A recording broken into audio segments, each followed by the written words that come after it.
Alors, ta formule mathématique de la dérivée, mon pacalou, là? Bah, dis donc, t'es chaud de pressé, Smarty, hein. Oui, oui, mon pacalou, car j'ai bien compris ton histoire de taux de variation d'une variable par rapport à une autre, mais je veux voir ce que ça veut dire en mathématiques d'abord, hein. Eh bien, allons-y. En partant de courbes connues, hein, des coups de golf.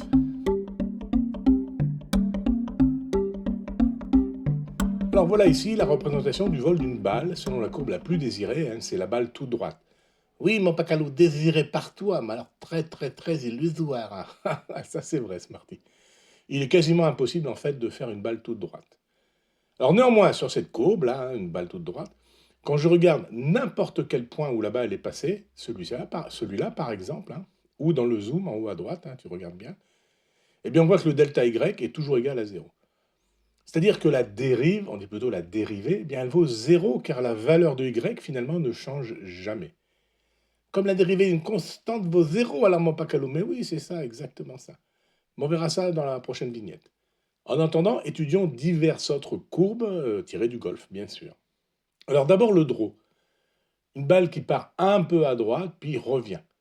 Si je choisis un point de début, on voit bien la balle partir à droite vers les valeurs négatives de y.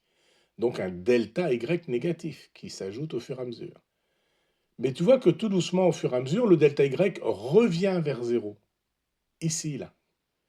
Et puis maintenant, il repart vers les positifs à gauche, et les y reviennent vers 0. Oui, mais il reste négatif quand même, ta balle, elle n'est même pas revenue au centre, mon pacalou. C'est vrai, c'est vrai. Le draw, là, n'était pas assez prononcé, ou alors je suis parti un peu trop à droite au début. Et en tout cas, il paraît que c'est la courbe recherchée par tous les joueurs pour aller plus loin, mon pacalou. Ça, c'est très vrai, Smarty. Le draw, ça favorise la roule, la balle roule plus loin, et donc on fait des balles plus longues. Alors, voici ici la courbe où le draw est plus prononcé.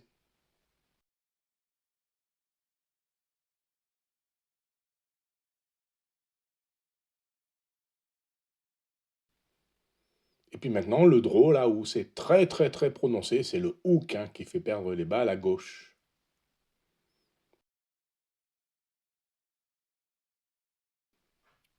Et dans l'autre sens, mon pacalou, c'est le fade. Oui, tout à fait, Smarty.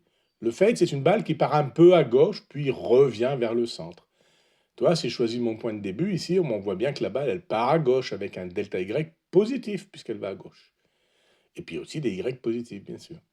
Puis au fur et à mesure, bah, le delta Y revient à peu près à 0, ici, là. Puis après, ça repart vers le négatif, donc en fait, la balle part vers la droite, le Y repart vers la droite.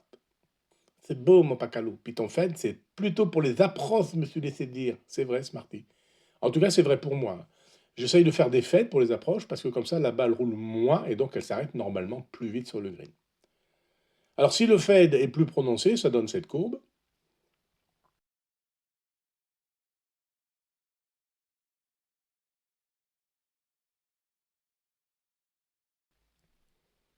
Et puis si le fade est beaucoup trop prononcé, bah, ça donne le slice. Et plouf dans l'eau, mon pacalou. Eh oui, Smarty, plouf dans l'eau.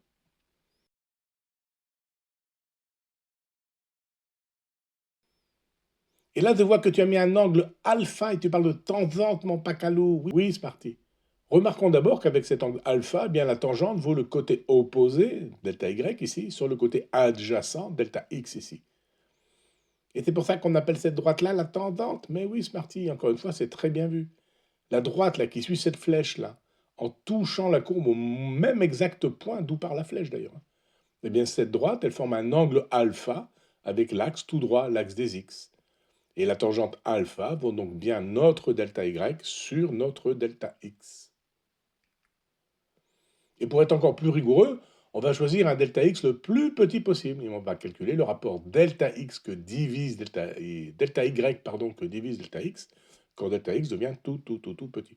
On dit que delta x tend vers 0. On l'écrit comme ça. Ou bien en partant d'un point x qui donne y égale à 2x, eh bien on sait que x plus delta x qui donne un y qui vaut lui f de x plus l de x. Oh là là, ça y est, trop de maths, mon pacalou, je suis perdu. Ah, écoute, Smarty, je refais au ralenti, écoute-moi bien. Donc mon delta x, là, c'est la différence entre le point x qui est ici et le point ici qui est donc à x plus delta x, là. Oui, je vois bien ça, mon pacalou. Et alors pour x, ben, on voit la valeur de y qui vaut f de x ici. Et pour x plus delta x, ben, je cherche la valeur y qui vaut f de x plus delta x, là. Oui, je vois toujours, mon pacalou. Bah alors, delta Y, la différence entre les deux Y, ça vaut combien, Smarty? Bah, je sais pas. Bah si, regarde, ça vaut f de x plus delta x, ici, moins le f de x ici.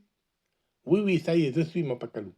Donc, par construction, mon delta x étant ici, je peux écrire que delta y sur delta x, c'est f de x plus delta x moins f de x, en haut, que divise delta x. Oui, mon pacalou, je te suis toujours. Bah maintenant, je n'ai juste qu'à chercher la limite. C'est-à-dire, je vais chercher la limite quand delta x tend vers 0 de f de x plus delta x moins f de x sur delta x.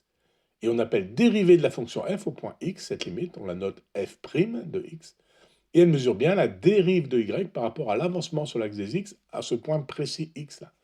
Ou si tu préfères, le taux de variation de y, c'est-à-dire le taux de variation de f de x au point x où on a calculé la dérivée. Bah donc ta dérivée, elle dépend de la fonction. Choisis, mon pacalou. Bah oui, bien sûr, Smarty.